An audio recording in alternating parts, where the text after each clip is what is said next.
oma koira testissä? Kyllä se oli ihan omalta tuntui. Teki ihan oman koiran asioita. Kyllä. No hyvä.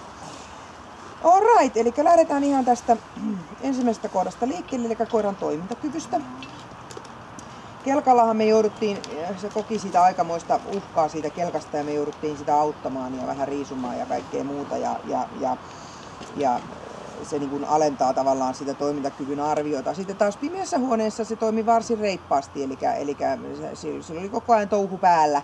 Pikkasen keskittyminen hajaantui siis sen mukaan, että miten se niin kuin päämäärään päästään, mutta niin kuin ei se siellä mitään sitten taas niin kuin kokenut, että se toimi siellä ihan reippaasti ja rohkeasti, että vähän sitä hermostutti se, kun se ei niin kuin osannut, mutta siellä se taas toimi ihan jees, joten silloin päästään plusmerkkiseen toimintakykypisteen määrään ja silloin se on tää +1B kohtuullisen pieni, että kohtuullisen ei ihan sen takia, kun sitten näissä muissa osioissa sitten että ei sitä rohkeutta riittänyt. Toki täytyy muistaa, että tämä on luonnetesti, tässä on paljon ihmisestä tulevaa uhkaa ja jos me ajatellaan sitten taas koirarotua, niin eihän tuohon rotuun ole millään lailla jalostettu tai jalostautunut edes ajatusta käsitellä ihmisestä tulevaa uhkaa. Eli se pitää ymmärtää myös se, että ei sen kuulukaan olla rohkea ihmisestä tulevaa uhkaa kohtaan.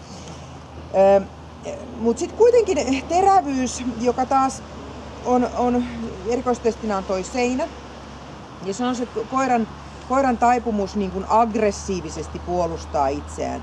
Ja sitähän yllättävää kyllä, siis sitä niin kuin tietyllä tapaa ihmiset ajattelee, että ajavat koirat ja noutavat ja tällaiset, että ei siellä sitä aggressiota varsinaisesti pidäkään olla. Mutta kyllä tällä koiralla oli sen verran, kun sehän vihdoin niin kuin tajusi, että oikeasti toi ihminen on niin kuin tuhma, meinaa olla häntä kohtaan, niin sitten sieltä sitten vähän niin kuin autoin häntä reagoimaan oikein, eli mä vähän niin kuin peruutin, kun hän eka kerran sanoi mulle pör, niin sen jälkeen sieltä tuli varsin rapsakasti se ilmoitus, että ei tarvitse tänne tulla.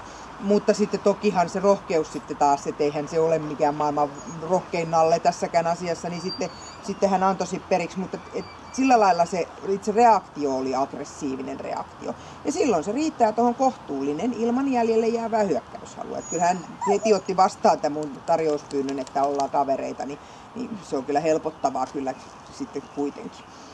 Puolustushalua, no ei hänellä nyt puolustushalua sitten ole. Eli se on haluton, että hän vähän totesi, että hui tuhma äiti hoida sitä hommaa. Että ei, se ei ollut niin kuin ollenkaan nyt hänen heiniä tässä testissä. Ja taisteluhalu, sitten taas täytyy muistaa, että epäilisin kyllä, että tällä koiralla on taisteluhalua siinä omassa työssään. Eli silloin kun pitää niitä metsähommia tehdä, niin kyllä sillä on halua käyttää leukoja ja lihaksia ja taistella vastuksista huolimatta. Mutta täällä sitä mitataan sen verran eri lailla, niin täällä se jää pieneksi.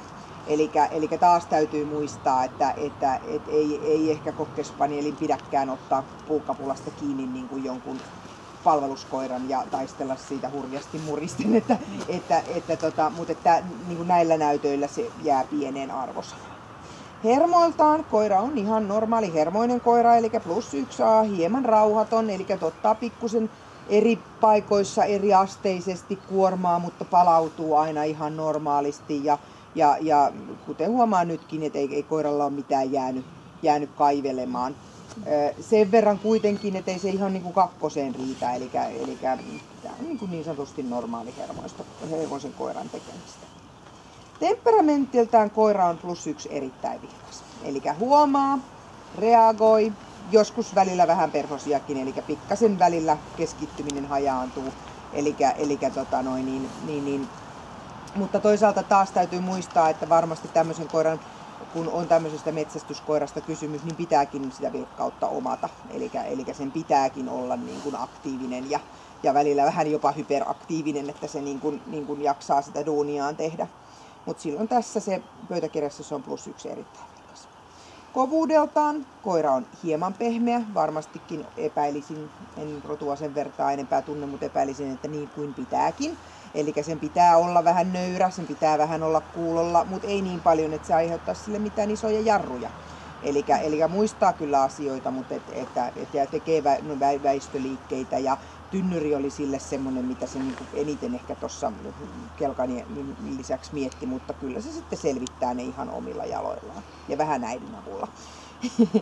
Luoksepäästävyys, no se on hyvän tahtoinen luoksepäästävä avoin ihminen, ei aiheuta sille mitään jarruja. Pitää muistaa, että se on aina myös ominaisuus, että joka auttaa sitä tai sitten jarruttaa sitä, ja luoksepäästävyys on tälle semmoinen ominaisuus, joka auttaa sitä eri tilanteissa.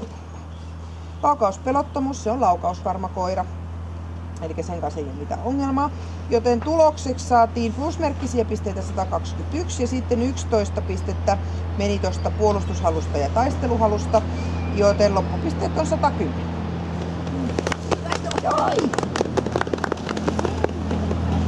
Hyvä. Taita itse, että mä teen jotain ylimääräisiä vehkiä.